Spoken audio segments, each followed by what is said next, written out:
Welcome to r/entitled people, where we share stories from your lives about people who think the rules don't apply to them and they should get what they want.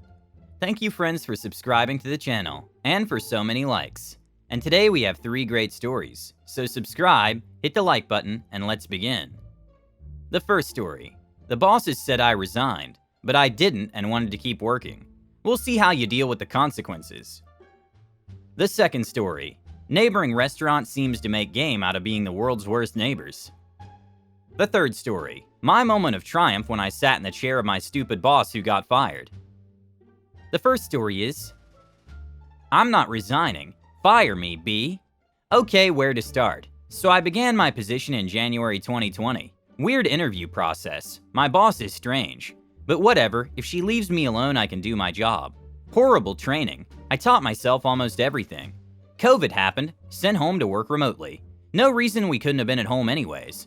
I worked from home 2.5 months after starting the role, and quickly became the top performer on the team. Woot! I have the largest account in the company, and was given more vendors as well because I could handle them.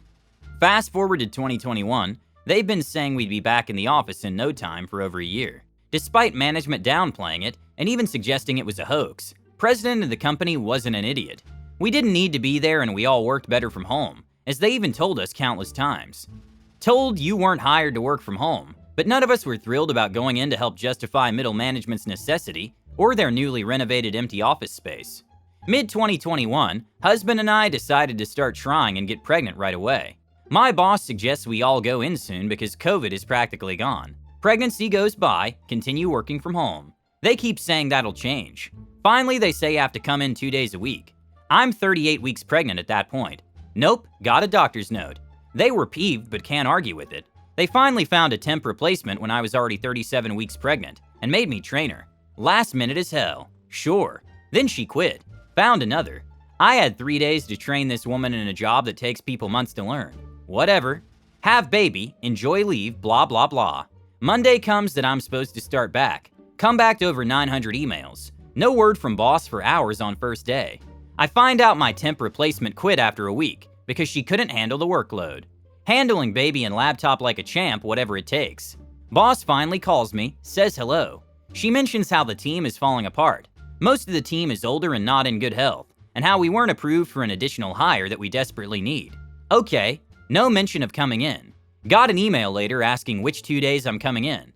I replied, I'm not comfortable, willing, or able to physically come into the office. Next morning, my boss's boss calls me and doesn't say hello, welcome back, nothing. She says, it's company policy to come into the office 2 days a week. If you do not come in, we will consider it your resignation. I froze and didn't know what to say. Husband and I agreed. Let them fire you. You're not quitting. She goes on that they can't make an exception. It's above her. We were told before it wasn't. It's up to each department. She says I need to find childcare. I can't do both. They'll give me until Tuesday next week to figure it out or resign. It's Monday night. Just sent an email SHing on them and how they've handled everything. My pregnancy, my return, the pandemic, being short-staffed. Said I'm surprised they'd even consider losing me with my workload and recent turnover in mind. I'm not resigning. I'll continue to work at home until they say otherwise and my access is revoked. It could go either way, and I don't care either way. Edit. Small Tuesday evening update. So I haven't posted anything yet because there was no update. I fully expected to log on and clock in this morning to a termination email and that would be that. Honestly, I was kind of looking forward to it. Not the case. Radio silence. Nothing and still nothing. Actually, my boss emailed me this afternoon about some small client issue as if nothing happened. Not sure what to make of that. Update. I fully expected to log on the next day to a notice saying I'm fired. That wasn't the case. Radio silence. Nothing at all. They just left me alone to work, the one time I didn't expect them to. Didn't get much done if I'm being honest. While I was waiting, I found out a coworker on another team was told she could remain working from home. I was livid, happy for her but peeved. She lives super far from the office and with gas prices, it's unmanageable to come in. She ended up calling me Tuesday, 6/21, and said that her boss emailed her, with my boss's boss CC'd, and is forcing her to come in now as well. They literally just finished setting her up at home permanently on Friday, and now they're saying never mind. They want consistency. She was so upset. I never intended for this to happen. She didn't blame me at all though, decided to fight back as well. I had no clue what they're doing. There have been a few other exceptions of people not being forced in. Again, we were told it was up to each department originally, but who knows at this point? Maybe they're trying to force out any exceptions, so if they fire me, I can't claim I'm being singled out and sue or something? Not sure. Also, I was curious and looked on Indeed as suggested. Tons of jobs out there I could totally do, by the way. Some even paying more while remaining remote. That is if I decide not to care for my newborn for a bit longer. 3 months isn't enough. Guess what I found? My job. Posted right there, pay and all.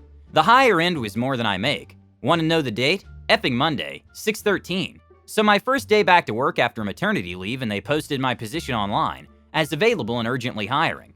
Not sure if it was before or after I originally told my boss no, but I sent my first email after hours, so I bet it was before. Also, they never use Indeed for open positions. That SH costs money. Oof, I was peeved. Told my coworkers and mentioned the pay so they can make sure they make at least that much. Heard from a coworker that someone is interviewing with them this week. Ended up calling off the next day. Wednesday, yesterday, 'cause F it. I have sick time. Well, got another update for you. My boss's boss emailed me this morning, 6:23. Said, "Morning, I've not replied sooner because I was having conversations with senior leadership in HR. We're looking to change the work from home policy to 1 day a week in the office.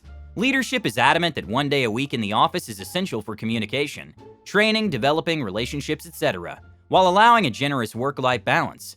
Additionally, after talking to recruiters, 1 day a week is very generous, considering 95% of companies have moved to 3 to 4 days in the office. You need to understand that if you decide not to come in 1 day a week, we will accept your resignation. Thoughts, everyone? Not sure why she thinks I'm gonna fold. It's wild they won't just fire me. I'm not quitting. It's the principle of the matter. Gone too far now to back down." Update 2. Well, I gave it all some serious thought over the weekend on what to do. Can't back down now, right? If I said okay, what was the point of my fuss? F it. Husband supports me and is also living vicariously through this. Haha. I replied this morning to my boss's boss last email with something almost word for word a comment said. Thanks, guys. I swear I read almost every single one. Emails below. Me. Morning. I apologize for the delay. I hope you understand that I have not offered nor will I offer my resignation. You cannot accept something that was never offered. I'm more than able to work remotely as I have been. I will continue to do so until such time as you determine firing me and losing a valuable employee is the better option. You of course have the right to terminate our relationship and my employment. But to be clear, this is not in any way voluntary on my part. OP. About an hour later, I got a call from my boss's boss in HR. Not answering that, SH. I want my paper trail. They constantly say stupid things over the phone and my mind goes blank. I know my limits. She called 3 times. I messaged them saying I'd prefer to keep this call over email due to the sensitive nature of our conversation. She replied, "You have to answer the call." I ignored another call. I said, "If you're gonna fire me, I'd prefer you just say so." 20 minutes go by. Boss is boss. Your refusal to return to work 1 day a week and answer my calls today has brought us to the point where we will accept your resignation. We will pay you through the end of the day today. Any unused vacation is forfeited. Your benefits terminate at midnight tonight. Contact HR regarding any questions about your health insurance or other benefits. Me. While we can agree to disagree about the need to be in the office, I think it would have been crazy to answer your call this morning, considering previous conversations over the phone in the past. Thank you for keeping this over email. You continue to use that word resignation. I don't think you understand what that means. It was a pleasure. Good effing luck. My access was cut. Don't worry, I have copies of all of it. All my coworkers texted me saying there was a meeting immediately after with the entire department. They were told that none of them are being replaced. I resigned. Management posted my job last Tuesday. Lie, because I said that day I was not coming back. They already got 63 resumes and brought 7 people in for interviews so far. Lie. She doesn't think it'll be hard to fill the spot. Sure, but turnover. But she wanted them to know that none of their jobs are in jeopardy and that I decided not to come back. Wow. My coworkers are all peeved. Some are looking elsewhere for employment, some are asking for raises, and others are just quietly doing the bare minimum. Oh yeah, and I still had over 200 emails that needed my attention, and over 1,000 items in my queue. Sure, they'll find someone, haha. The second story is The Neighbors from Hell. I work at a small members-only nonprofit bar, the kind named after a North American animal. We share a parking lot with a neighboring building. The parking lot has no boundaries and no distinguishing marks to indicate where property lines are. In the last 2 years, this building was taken over by a restaurant with a full bar. Now, we other than the occasional fish and steak fry, we don't serve food. so this would seem the perfect opportunity for us to benefit each other. Originally, we thought this would be the case, until this series of events took place. When they first moved in, we opted to share garbage service, as it would save us both money and space. That was until they threw garbage in the clearly marked recycling bins repeatedly, threw loose bins of barbecue sauce into the dumpster that coated the dumpster, and attracted a horde of fruit flies. To top it off, they neglected to pay us for 2 months leading to the end of the arrangement. Our snow removal providers also chose to share snow removal as it would be easier for everyone. But like the garbage, they neglected to pay. Our snow removal guys ended up going to small claims court to finally be paid. The employees smoke weed behind our dumpsters routinely, which isn't the biggest deal to me until one of our bartenders called the cops because someone was crouched behind our dumpster at 1 a.m. She assumed that the person was hiding to assault the lone bartender who had to dump the garbage at the end of the night. They proceeded to be angry at us for calling the police on them. The last and persistent issue is parking. As I mentioned, our lots are combined with no boundary or signage. As you can imagine, patrons will park on either side of the lot. This really shouldn't be an issue as there's plenty of parking for everyone. However, to the manager of this restaurant, it is the apocalypse if one car parks on her side. She will call and berate the bartender with threats and screaming. She threatens to tow vehicles, sue us, etc. The bartender, of course, cannot monitor the parking lot. Also, like I said, there are no distinguishing markings. This means legally there's nothing she can do. She has to post her property to have any ability to tow. To rectify the matter, we've painted the lines of our lot yellow, sent a mass text to all members about parking, and posted signs in the bar. Furthermore, her customers park on our side as well. She, of course, has done nothing to rectify the situation, other than call and berate our staff continuously. We've explained to her multiple times that she needs to post signage to solve the problem, as she's the one that owns the property signage can be put on.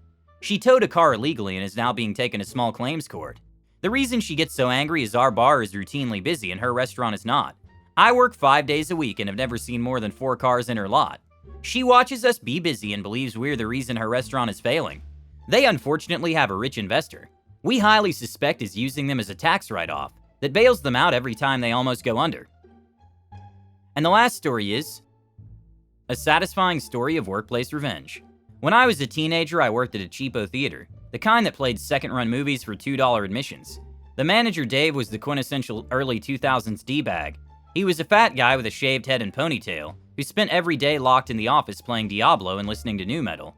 If someone on the floor had a problem and disturbed his office time, he would scream at them to figure it out themselves.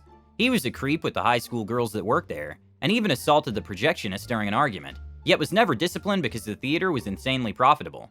After 6 months, Dave suddenly fired me. When I asked why, he said because my drawer was always short, and that I had been stealing, which was untrue. I got a job at a theater across town. 6 months later, my new manager informed me that they had just bought the cheapo theater, and since I had worked there, asked if I could manage it for a few weeks until they got some people from corporate to take over.